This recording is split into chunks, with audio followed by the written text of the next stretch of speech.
Backpocket presents Golden Nuggets. There are golden nuggets in every podcast we do. Here are our 3 golden nuggets. Enjoy. Transitioning now to one of the staple questions of the Backpocket. This is usually one of our first questions, and it is, what is your average quality? The framework behind this is something that you do well at times, something that you may not do at other times, but it usually stems from when you try something new. With that being said, what is your average quality? Well, I've thought a lot about that one. Trying new recipes and tweaking them. Sometimes they're good, but the most of the time, yuck. We've been trying to, I'm supposed to be doing R&D, trying to come up with a new flavor, just in case, we want to change it. It doesn't happen overnight. So I'm constantly, some of them, of the recipes that I've tried, oh crap, you wouldn't want them. Some you can't get out of the bowl. Yeah, I've had them too. There's a couple of them. It's all good and bad, but really just tweaking recipes, trying new things, trying to come up with a new flavor, because of course I want something totally unique, something totally that everybody wants to do, have another one just like what I have with the one I have. So how do you come up with another one that everybody wants and wants and wants and wants too? And that brings me back to the first time you were able to create the recipe that brought you to where you are today. I mean, could you ballpark how many times or how many different recipe flavors that you had prior to the one that ended up being Das Pretzels? It was a lot. But that wasn't the whole big issue there. That took me a lot. But then when I went from a couple pans in my oven to doing, as they come to us now in 30 pounds, that was another experience and a half. Yeah. There, you think mathematically that would work, It doesn't work. It does not work. And, we failed many, many, many times till we finally got the recipe to taste the way we wanted it to. That's I didn't even think of that. Yeah, because it's just like when you think about cooking. Neither did I when we decided we were going to go with the 30 pounds, how the product comes, and here it was like, oh, crap, Yeah, it should work, but it doesn't. And I have no idea why. We really had to struggle there for a while because I had stuff out on the market. And here, I was trying to do 30 pounds and it wasn't working. And I was a little bit frantic there for a while. Absolutely. So, That's that's when you call yourself failing, going, oh crap, But I did get it, but boy, it took me a while before we got that down pat. So that's awesome. I love that. I love the commitment, and it's kind of like you were failing forward, right? It wasn't necessarily like you failed and you had to go back to the drawing board and everything, but it was more so. I could have went back to the 2 pans and kept, that's what I was doing. Right. When I ran out, I had to go back to the 2 pans and do that till I finally got the 30 pounds to work. Mm-hmm. But it did take me a little while. So where did the passion for making these pretzels come from? Was it something like, I know you had mentioned like early on, baking these pretzels for someone at a wedding, I think you had said early on, and just kind of these different events where the recipe stuck. Where did you originally? Why pretzels? Yeah, but why pretzels? It worked. They're really good. Okay. Really unique. I mean, because at the wedding that I was at, they had pretzels and they had them rye chips and they had peanuts and corn checks, rice checks, and all that kind of stuff. And I don't know. I didn't think anything was that spectacular, but I did that pretzel and I thought, oh my God, I like that better. That's a great. I don't know, maybe because I had that little bit more of a butter flavor that I could get on. I don't know. It just seemed to be better. I was not a pretzel fanatic, I'll tell you that. I always thought they tasted like cardboard. But it's explained that way. Really cool content so far. And we're curious if you have any questions for us. What did you learn from us? I learned that it doesn't matter what age you are to start a company.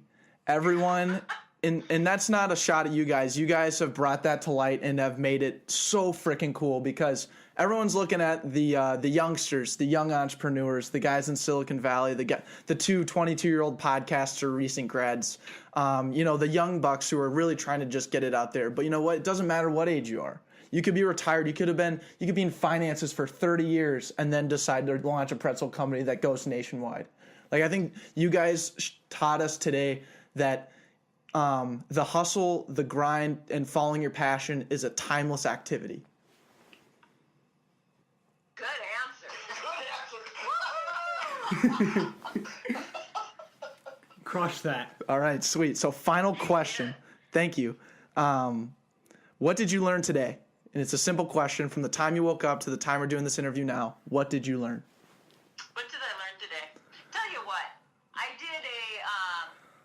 got asked to do a business entrepreneur class up at the college in Minot State. And I learned from going into that. In fact, my husband came along with me, which he wasn't going to, but he did. He was going to sit in the back of the classroom. I said, the heck with you. You're coming up in the front with me. If I have to be up there, you're coming up there too. Because I've never done anything like this before in my life. And it was amazing watching these kids. And I mean, they're not kids. They're young adults. Shouldn't really call them kids anymore. They're young adults. How focused they were on listening to us. I think we were more real than most. Down to earth. I was amazed at the questions that they asked afterwards, after we were done. They were very intelligent questions. I hope they're listening to this because they'd be proud of themselves. Because it was quite, it was cool to see their heads just nodding. Yeah, that's what you should be, you know? And, Are we talking to Stephanie as like the they were so focused on us. Everything else, so we don't need to talk to them. Yeah. Cool. I don't know. I was impressed. That's awesome. You don't always say you're impressed with the younger generation. But I tell you what, they were definitely intrigued. Definitely were listening to us, especially with the questions that they had. You know, they definitely took point of what we were saying. And that was cool. I think that we definitely hit a feel of them that, you know, if I can do it, you know, they're looking at me thinking, oh my God, she's old and she could do this. And golly, I can do that, you know? And, you know, we told them that there is the failures, but you get up again and go. Everybody makes errors. But the thing about making errors and with my employees, they've made plenty of errors, so have I. But the one thing I always ask them if they make an error, did you learn anything? And as long as they can say that they learned something, let's go on. Let's do it better the next time.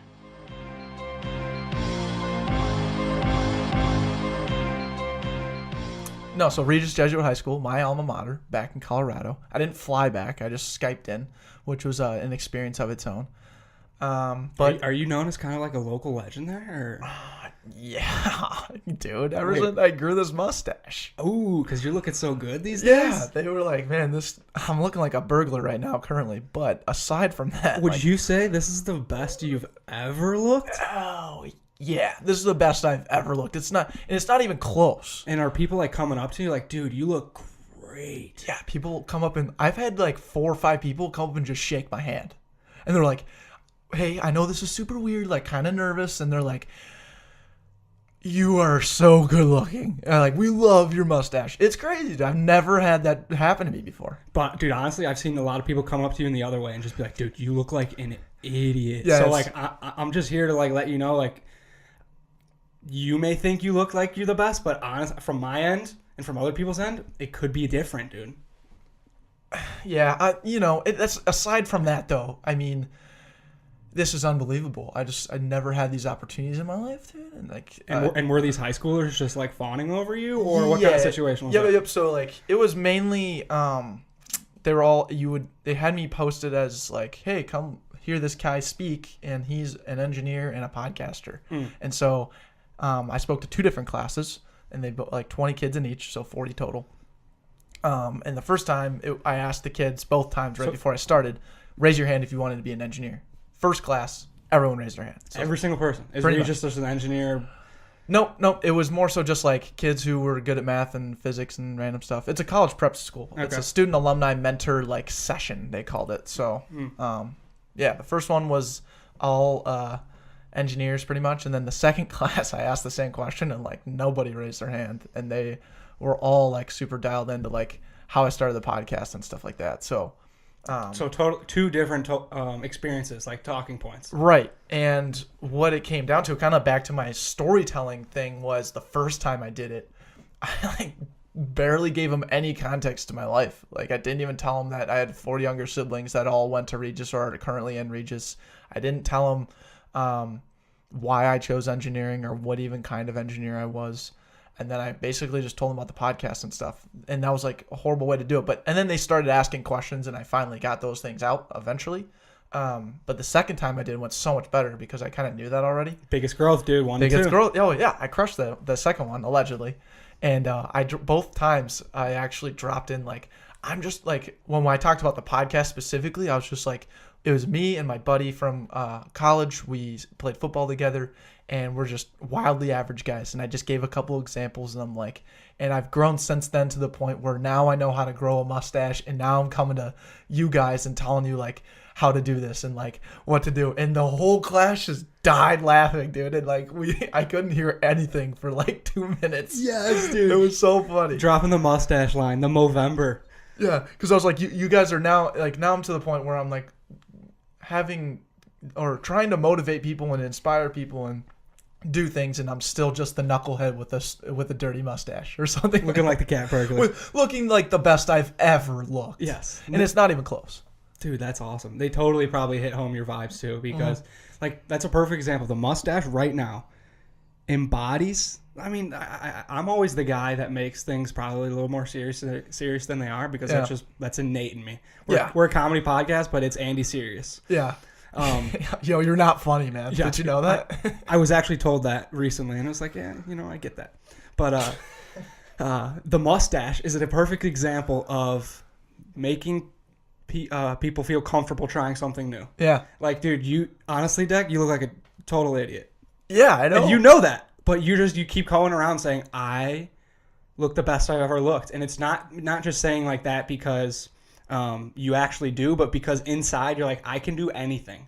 No, I don't care. I can do anything I put my mind to. And it's the mustache is a perfect little tidbit example of that. The mustache is the mindset, dude. Like in previous years, just to give some background, like it wasn't that I couldn't grow this before. Like if I tried growing this before, it would have worked. It would have been fine. But sure. I just started on November 1st. So by the time I got to third week, like November 20th-ish, around there, Mama Brown comes on. Yeah, heading on into Thanksgiving and family pictures and Christmas pictures, whatever, right? I show up and my mom's like, get that shit off your face, shave it, boom, can't even live a little bit, right? Yeah. So this year I went no shave October and then just shaved everything except for the stash November 1. It's a little just for men. And then, put a little just for men in there, which I don't even need because, again, this thing is so good looking already. Silky, silky. Yeah. Oh, God gave me a great mustache, and I just totally soak it. But you brought up a great point. It is like, it does embody kind of the mindset of the back pocket. The back pocket, Movember. We got it going. The whole house has got it going. I got to shave my face because the beard grew back a lot faster than I thought. Yeah. Well, so you, on the other hand, is like a totally different story. Like you actually could just wear the mustache all the time. Yeah. And people be like, oh yeah, he's doing that on purpose because he thinks he actually looks really good. Exactly. It's full. I'm not saying I look good with a mustache. I'm saying it's full in the sense of like the hair is all over my lip. Just thick, Oh yeah. like Burt Reynolds. You're getting some serious bread up there on that upper lip. If you really want to hear us dive into this mustache talk, tune into Stationary Astronaut 001 Lincoln Drink. Lincoln 001. Drink and fast forward to minute 120 where the boys from the back pocket. 1 hour 20 minutes. Yeah, that's a long time to fast forward, but hour 20 and the boys dive into why the stash is the perfect thing for a networking event. Yeah, we could get it. Yeah, we'll leave it at that. Yep. It was unbelievable. Should we trap the puck? Yeah, this has been fun though. I mean, we have more opportunity now because we only spent 30 minutes with that. But Yep. we had a lot of things to get off our chest, to be honest. Absolutely. So let's trap the puck. Thanks for tuning in to this week's Golden Nuggets. If you want to watch this version of Golden Nuggets, go onto YouTube and search the Backpocket Podcast. You'll go into that channel and you'll be able to find everything you need.